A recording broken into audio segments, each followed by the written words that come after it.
Hi there, it's Tracy Kiernan, and this acrylic painting tutorial is going to show you how to paint Firefly Meadow with acrylics on an 11 by 14 inch canvas. Let's go over brushes and colors that we'll be using for this painting. I have two special brushes that I occasionally use, especially for landscape paintings. The Toothbrush for the splattered little star specks, and this I call a bristle brush. It's a round brush, it's got stiff bristles. These can be bought at craft stores, Amazon. They usually come in a pack. You can't usually buy them individually, but that's very helpful for the texture in the trees and the bushes. And these three are Princeton Velvet Touch brushes, which all come in a pack. It's my favorite pack of brushes. So the 3/4 flat, the 8 long round, and the number 4 round brush. Of course, use whatever brushes and colors you have available. You don't have to use these exact things that I'm using. So colors, I like to use Liquitex Basics acrylics. We have Mars Black, Burnt Umber, Titanium White, Hooker's Green Hue Permanent, Prussian Blue. If you don't have Prussian Blue, use a Phthalo Blue. This is a very deep, dark, rich blue color, Cobalt Blue, and Primary Yellow. So 7 colors for this painting. And let's go ahead and get started. I'm working on an 11 by 14 inch canvas, and I have it placed vertically. I'm going to start by painting the sky, which is a very simple gradient of dark to light. We usually go dark at the top of the sky, then we usually get lighter and lighter as we work our way down. And this is kind of a dusk painting, so we have a little bit of light along the horizon line, so it's not going to be a completely dark sky. So start with your Prussian Blue and your 3/4 wash brush. Start at the top, and let's go down maybe about 3 or 4 inches with this dark blue. You need a nice even layer of this, and you're just going left and right, left and right. And then when you go down, either wipe your brush, or if you don't have a lot of paint on your brush, go ahead and load it with the cobalt. But we want this cobalt to blend with the Prussian. So bring that color just below where you stopped your dark color and then blend it up into the dark color. That's how you get your gradients, and that just means that we're going from dark and we're blending to light. So I like to go over the part where the two colors are touching. So you just go over that part multiple times, and then that's how you get that to blend. If your colors are not spreading fast, you can add just a teeny bit of water to your brush. So you can see me just loading the end of my brush in a little bit of water. You don't want to ever add too much water because then it's just going to start making everything drip down. So you want to take that Cobalt Blue to about the halfway point of your canvas. I'm actually a little bit above the halfway point. Grab your Titanium White, and again, wipe your brush if it's got too much paint on it. Otherwise, just load it in the white because we want that white to blend with our cobalt. It should turn into a lighter blue. And I'm just bringing that up into where I blended that cobalt. So I'm working that transition area where those two colors are meeting. And when you brush over it several times, that's how you get your colors to blend together. And then we just want to bring this down. I am only loading my brush into the white, and you can see it, that white is mixing with the rest of that cobalt very quickly. It's making a light blue. And keep bringing this down. Your sky will get gradually lighter as you paint downwards because you're only loading your brush in Titanium White. So if it's not getting lighter for you, it's a sign that maybe you do need to rinse all that other blue off of your brush and then kind of start over and then grab your white and maybe just a teeny bit of Cobalt Blue.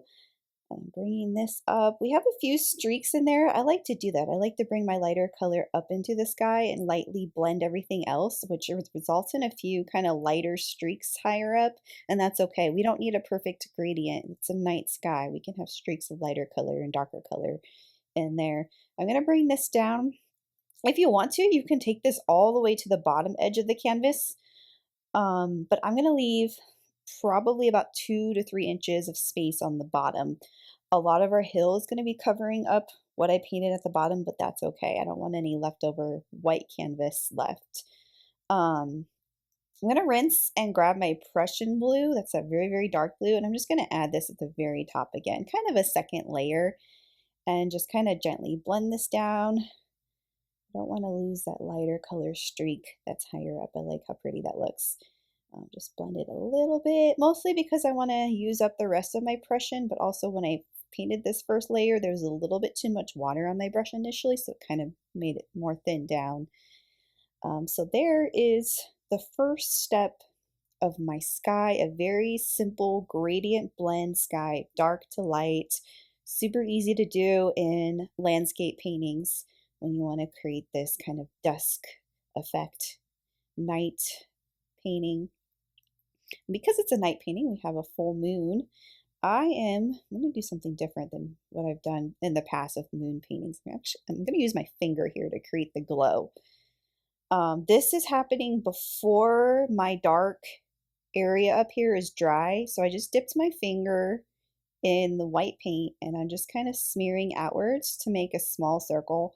That's going to be the glow layer of the moon.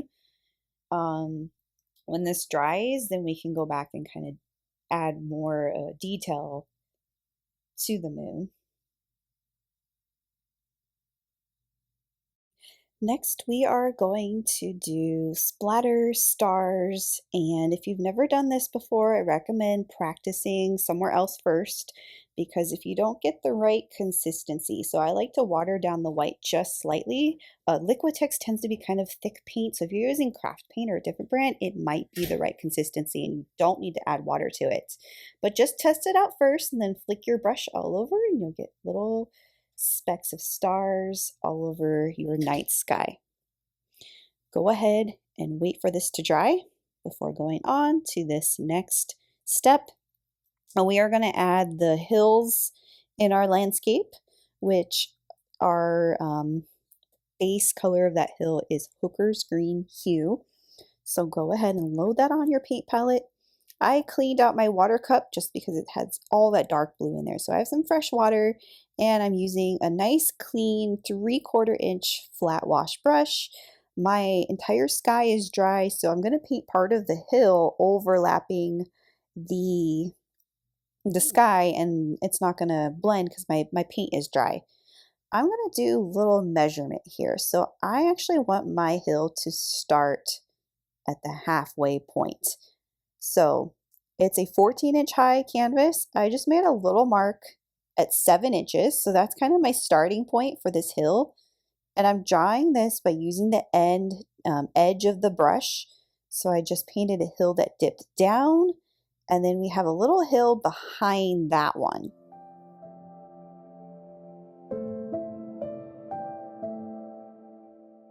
Next, we're going to start filling that hill in. So I'm going to just start with the green and still using the 3/4 flat. So now I'm painting this shape in and I'm just making my paint strokes go down in the direction of that hill.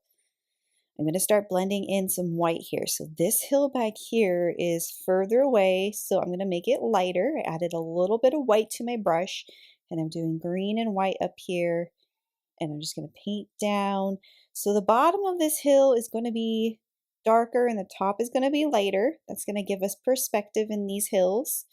So I'm going to get a little bit more of that darker green and add dark green at the bottom of the hill.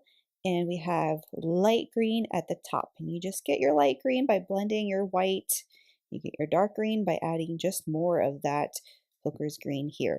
In a little bit, we're actually going to blend a little bit of black in there on the bottom. I'm not going to add the black to my palette just yet because I want to get this hill part to be blended as well. So this hill, also same thing. The top of the hill is going to be lighter in color and the bottom is going to be darker, and that's going to give us perspective in the hill. So I brought that white and that's just going to cut across that back hill so we can see where those two hills divide. And then I'm going to get more of the green, blend this all the way to the bottom of the canvas. We're taking this green all the way down. So it's just a gradient of light at the top and dark at the bottom, and our paint strokes are going in that wavy direction, in the direction of this hill. So I grabbed some more white here. I'm going to blend more of that white at the top. A little bit more white up here and blend it down. into the rest of the green. Next, let's add that black to our paint palette. So this is Mars Black, and this is going to be useful for adding some more of this dark shadowy color that we want in the hill. So I'm going to get some more green on my paint palette as well. Bring this green down a little bit further. Let's bring this all the way down to the bottom edge of the canvas. And then, so everything is filled with green. It's still wet. I'm going to add a teeny bit of black. So I added that black right there on the corner of the brush. I'm going to take this and mix on my palette a little bit. So I mixed a little bit more green into that. So it's about 3 parts green to 1 part black. So that black is very, very dark. It's going to take over fast. So you only need a little bit. Take that and brush it on the bottom, and that's going to create a darker shadowy color on the bottom, which is going to provide some really pretty contrast later when we paint our country fence down there. Bring this up. You just want to be really careful again. Don't add too much black in there. And then brush it up gently. It is drying pretty fast for me, so I got to work pretty fast to get this to blend. I don't want to lose the top part of the hill, which is a lighter color. So I am going to add a little bit of the shadowy green-black color to the back hill, and that's going to help that back hill stand out a little bit more too. So again, green and the little teeny tiny bit of black. I'm wiping the brush off because I don't want too much paint. It's going to take over fast if there's too much paint. Look how dark this is compared to the rest of the hill. So I'm going to be very careful to spread it, almost kind of dry brush that up and let it just kind of fade into the rest of the hill. But I have enough to make it look like the bottom part is shadowy. Maybe we can get a little bit more green in there and blend it up to the rest of the hill. And if we need to, we can add more white at the top.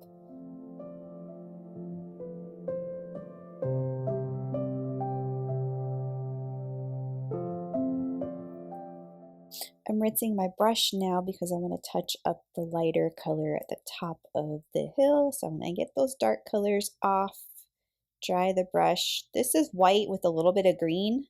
So it's not pure white. It's like a very, very light green right here. And then I'm just going back over this line right here to define the top edge of that hill. Maybe blend a little bit down. So we have 2 hills with very pretty gradients of light green to dark green. Let's go ahead and rinse that brush. And this is what I was talking about earlier when we did the light blue glow. Now that it's dry, we can take our round brush and some fresh titanium white. So this is pure white. And this will make a really bright circle for the moon. So you're just going to paint a little circle for your full moon. And today, for some reason, I am struggling painting a perfect circle. So my moon's going to probably be a little bit wobbly, and that's okay. I'll show you what you can do to kind of fix that. Sometimes I like to paint dry brush moonbeams around the full moon, and then you can't even tell. So there's your circle. I recommend starting small and then just gradually making it bigger.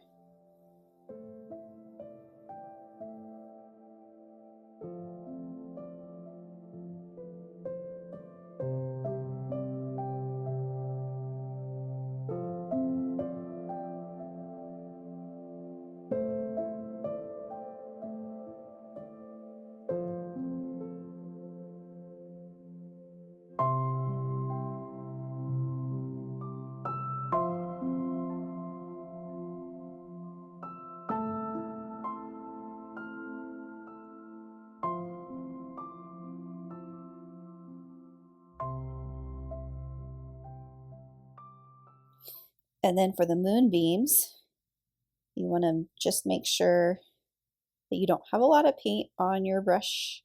So to wipe off the brush and then very lightly kind of sketch these little curved lines around the moon.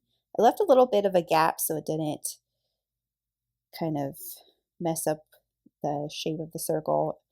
But just very, very light dry brush strokes around that, and that creates that kind of whimsical swirly moon effect in the sky. And you can keep going. If you end up doing too much, you could even take some of your darker color and go back and kind of reduce that if needed.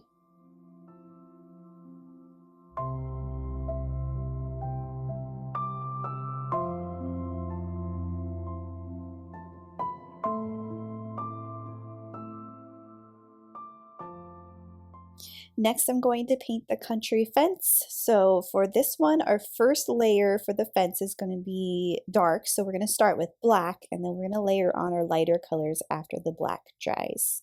So we're going to use the number 4 round brush and the color Mars Black. I'm going to load that into the black and kind of twist my brush because I'm going to do a small fence. If you want to make your fence bigger, you can. Mine ended up being kind of little, but that's okay. So down here at the bottom of the canvas, these are just going to be the posts, and they're like the rounded cylinder shaped posts. So I do like a little oval at the top and then draw 2 lines on the side and just fill it in. So it's going to look like these are floating at first and not really part of the landscape. That's how we start, and then we're going to layer on lighter colors, and we'll have grass overlap this so it'll really look like it is part of the landscape. I want to go for the country fence rustic look, so I'm having some of my fence posts go diagonally. So these are not all going perfectly vertical. That's done on purpose. So this one, maybe it's slightly to the right, but they're all the same. They have like a little oval at top, and then you turn it into a shape and you just fill it in, solid black. Another one over here on the right that's slightly angled to the right.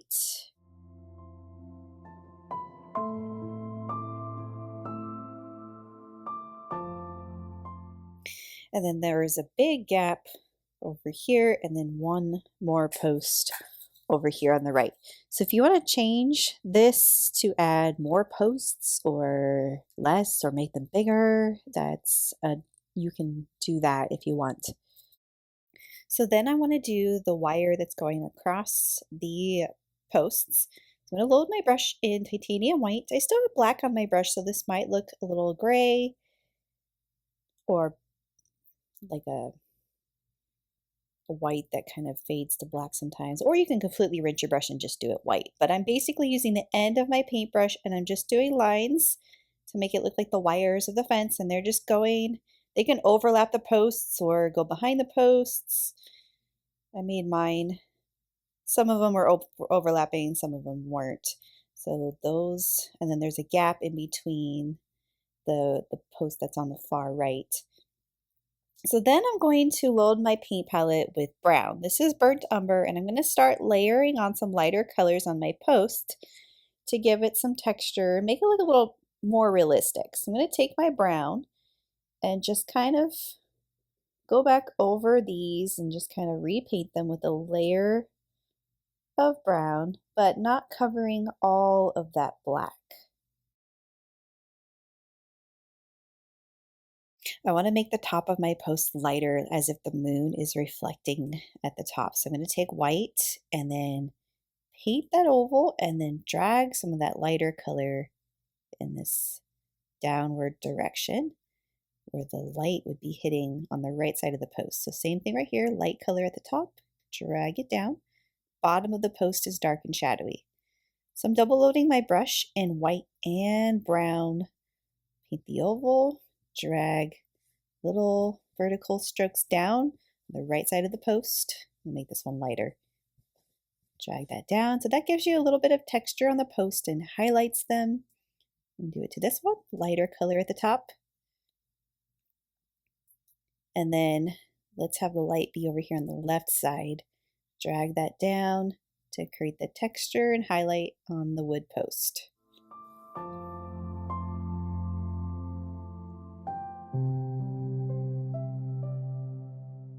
I'm not going to worry too much about the bottom of these posts because I'm going to have grass overlap the bottom anyway, so I don't need to detail that part. So then I'm going to rinse the brush and I'm going to add black on the wire part. So I'm going to add a little bit of black. I'm just going to go over this and do a little black line under the white line.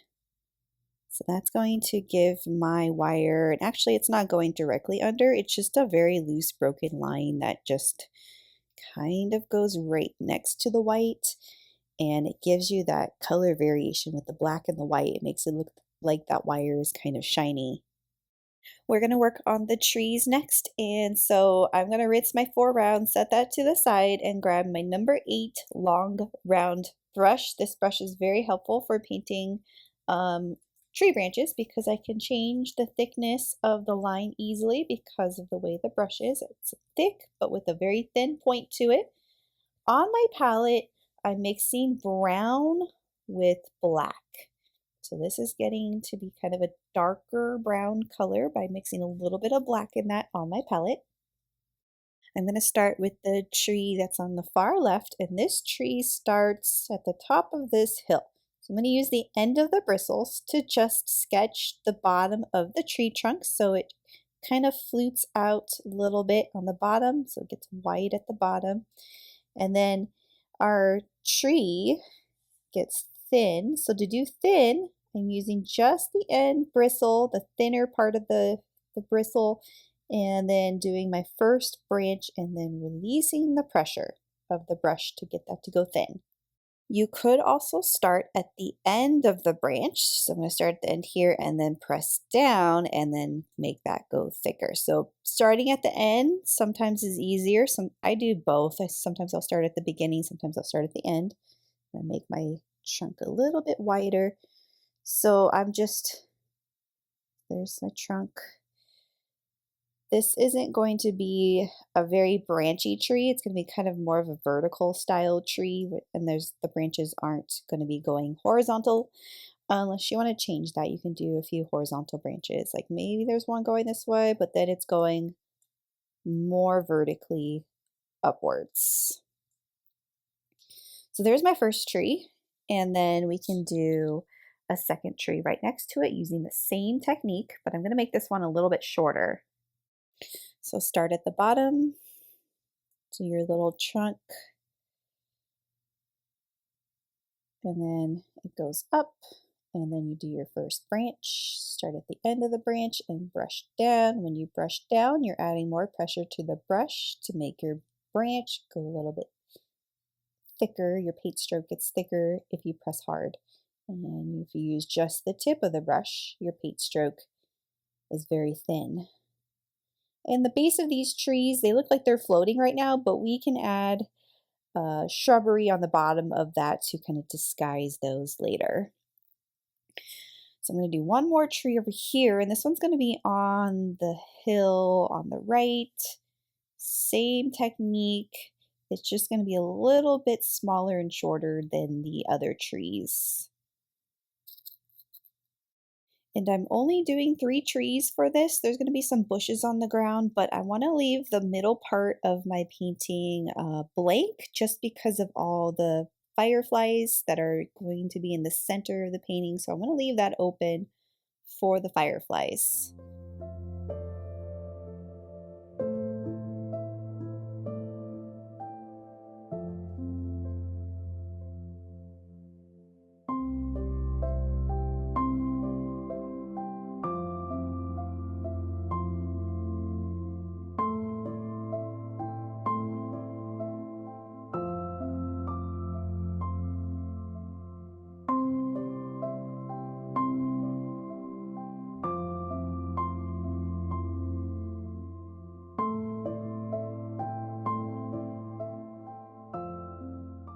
Next, we're going to add the grass texture that is on the bottom of this. So I'm going to add primary yellow to my paint palette because I want to make a light yellow-green color for the grass, and it's going to stand out against a darker green. So we're doing the grass on the very, very bottom of the painting, which is closer, so that's why we can see the longer grass blades in this.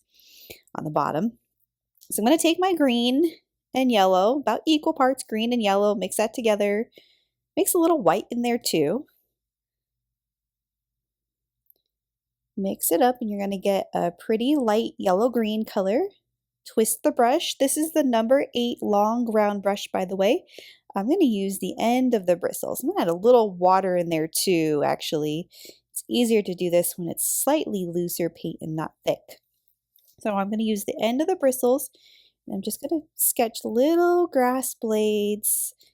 And it's very fun to make these overlap the bottom of the posts because that'll make it look like the posts are now in the ground and we have little pieces of grass surrounding that. You can do this all on the bottom, and because we made the bottom of this a dark color and we're using a light color, we should have enough contrast for this grass texture to show up.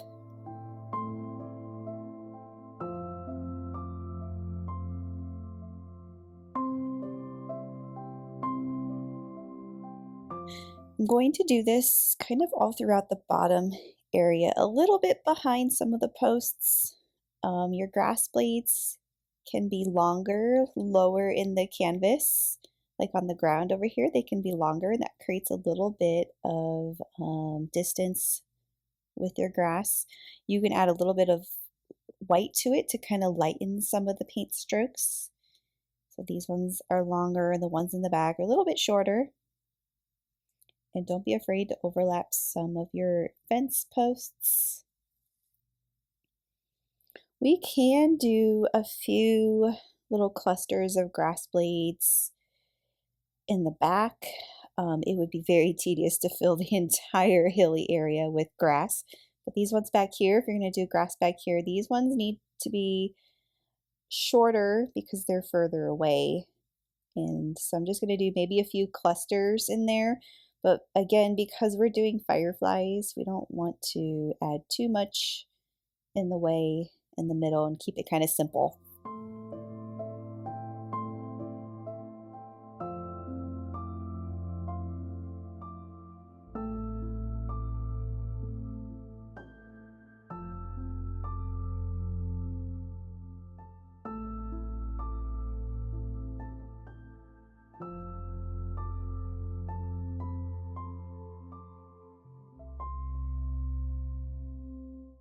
Next, we're going to paint the texture in the trees. So I am going to use this round bristle brush. So this is what this looks like. It has stiff bristles.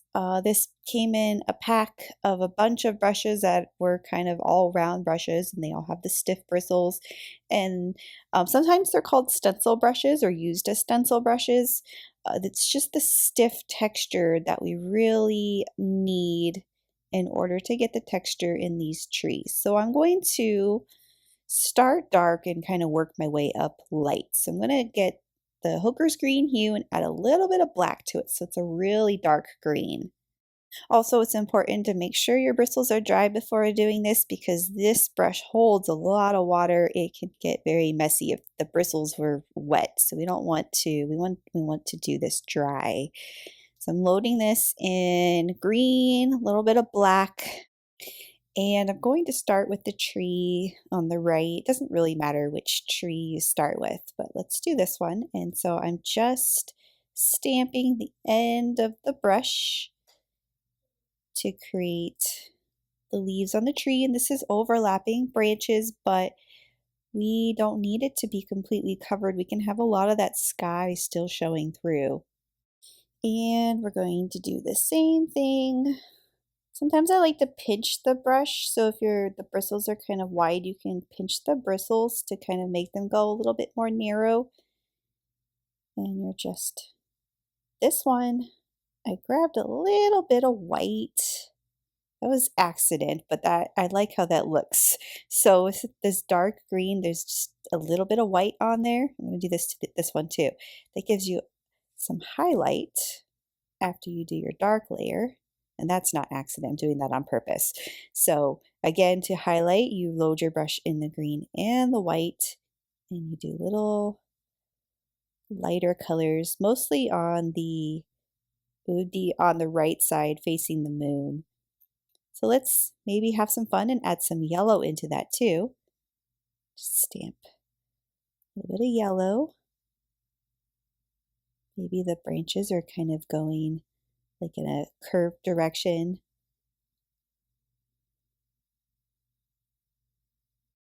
And add more white just along the edges, lighter parts, just on the right part. So you have some lights and darks in that texture. And we built it by starting dark and then slowly layering on lighter colors. I am going to take all this, there's green, white, and yellow on my brush. I'm going to pinch the bristles here and kind of maybe make them a little bit more narrow. But I'm doing the base of the tree to create some like little bushes. And I like to make this overlap the base of the trunk, kind of disguise that a little bit. So I'm basically stamping little bushes on the bottom of the tree.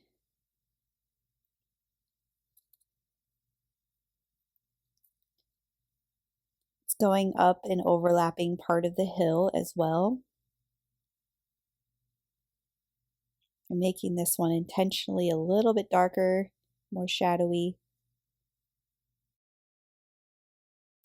And it just adds fun texture of maybe these low-lying bushes hanging out by those trees. We can layer on some lighter colors too.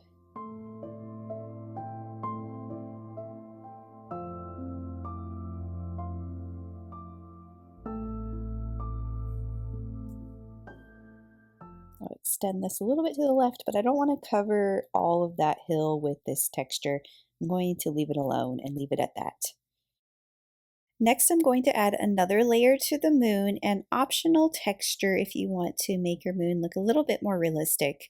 I'm going to use the number 4 round brush and some fresh titanium white, and then just go over this with another layer of white so it's nice and bright, especially in the middle of that circle. You don't have to do a second coat on the entire circle. And then before this dries, if you want to do some texture, grab your Cobalt Blue with the white still on your brush and just dabble your brush kind of in the middle. It's very abstract. And when you do that, you just kind of blend that with that white layer, but try not to overblend it. Then you get a little bit of fun texture for the craters on the moon.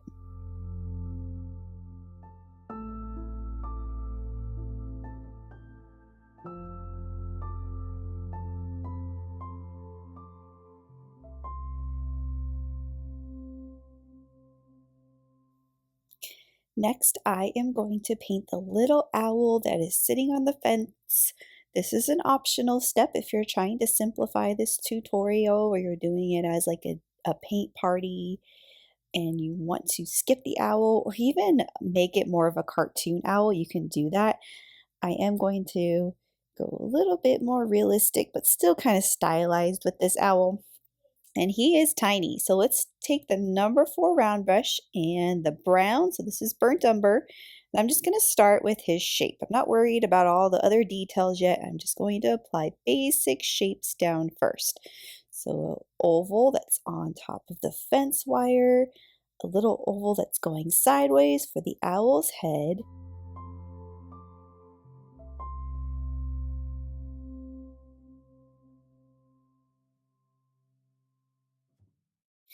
And then I'm going to leave a little gap for the wire, a little half circle for the tail, and then little tiny ears that are pointing up on the side of its head.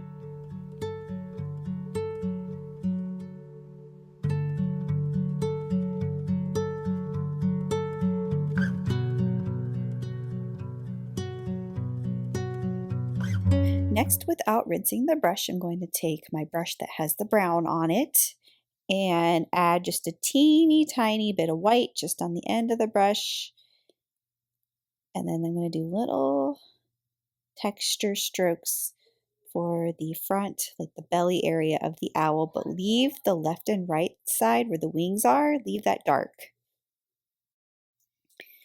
I'm going to take the white and do little, so this is like another layer of white. So I'm doing little tiny dashed strokes, and I'm going to do that on the tail as well. I'm leaving the wings dark. I'm going to get some more, this is black. So I'm going to take the black and kind of go back over two wings so that the sides are dark. I'm going to do the little dash lines on the head as well. You can also just not do little feathered strokes on the head if you want to leave that alone, and just the eyes might stand out better if you don't do this. But I'm going to do little tiny dashed strokes on the head. They're kind of going in circle directions. When this dries, I'll add the eyes and the beak on there. I am going to dry this next with a blow dryer because I want to finish all of the owl up before I do Firefly. So I'm just going to dry this really quick. Then take a clean number 4 round brush and mix yellow and white together. So this is yellow, the primary yellow, and titanium white. And then a little circle, 2 little circles for the eyes.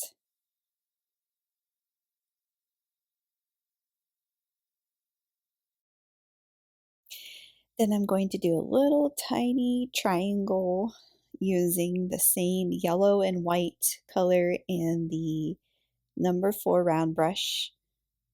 So like a little upside down triangle.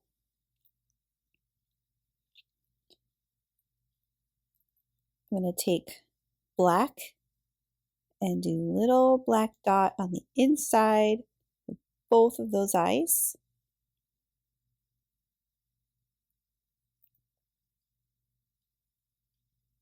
I'm going to take white and maybe do a few little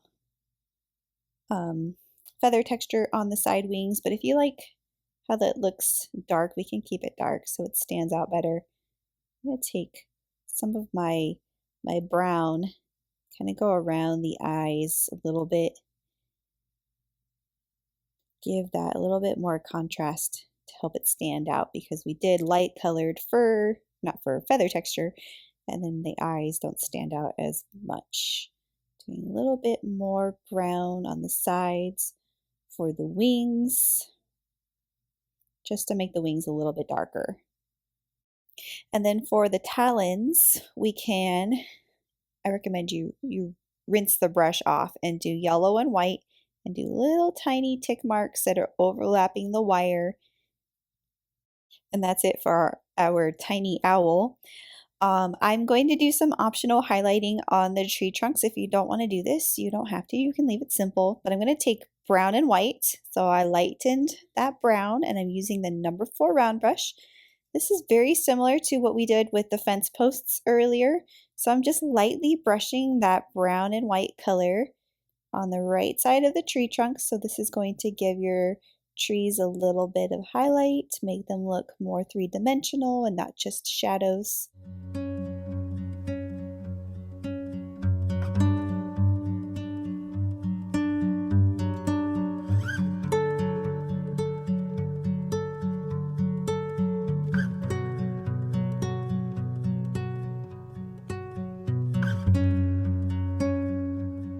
And next we're going to do the fireflies. So you'll need a nice clean rinsed brush for this and some fresh primary yellow. We'll be mixing primary yellow and white together, so you'll also need some fresh white on your palette if you don't have that already. Let's start with our 4 round and dip that into the yellow. And I'm going to start down here at the bottom, and I'm just going to do little yellow dots to start out with that are just kind of scattered here at the bottom. And then there's some that they're going to make this kind of path leading from the owl up to the moon. That was just kind of the direction I was going to take with this, but you can change the path. And I'm using my finger to smear all of these yellow dots. So not every single firefly we're doing is this. We're going to try to mimic how some of the fireflies will be brighter and some will be dimmer. That adds to the kind of whimsical effect of painting fireflies. So this is it's just yellow dots that I'm smearing, and not all of these dots have to be smeared, but I'm going to do this to all of them starting out with. And then I'm going to take titanium white and go back and add a little white dot in the middle of those. And that is going to get that to look brighter. And that really makes a pretty glowing effect when you add the white in the middle. So you can smear the white and that makes it glow, or you can just do a single white dot. That kind of does a different effect when you just do the dot without smearing it. So there's my first set of fireflies.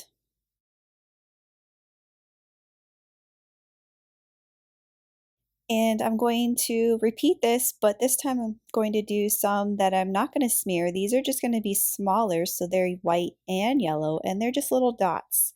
So this creates the effect that maybe they're not as bright or they're further away, but still kind of with that, the path kind of leads from the owl and then kind of scatters up towards the moon.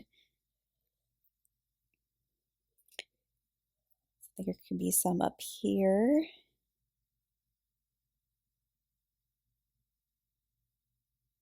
There's a whole bunch of them down in the grassy area.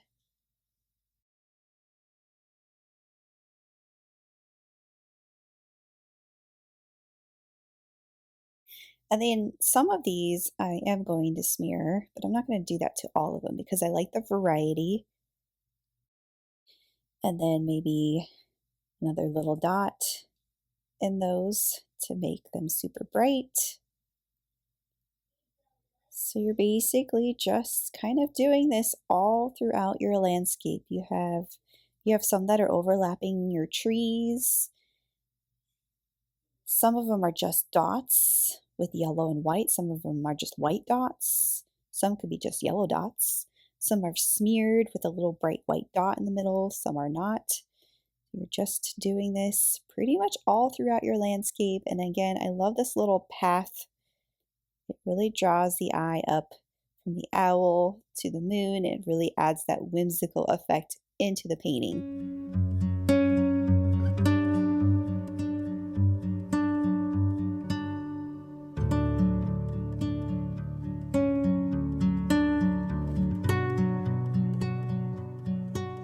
You could do what we did earlier with the moon. You can dry brush a few little lines kind of around some of these, so that adds a different style in your fireflies. So I did that to a few of these brighter ones. And this is pretty much the last step in this painting. You can do as many fireflies as you want. You also don't have to do this many, but it's so much fun, so relaxing to just keep adding these, especially if you're doing different brightness levels and a variety of sizes. And then it looks really pretty when you do a bunch of little dots in the bottom area where the grass is, but also dots like around your trees and around the bushes. I am going to go silent for the rest of this video as I finish up all of these little fireflies.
And this is the conclusion of how to paint Firefly Meadow. Hope you enjoyed this one. Thanks for watching, and thanks for painting with me.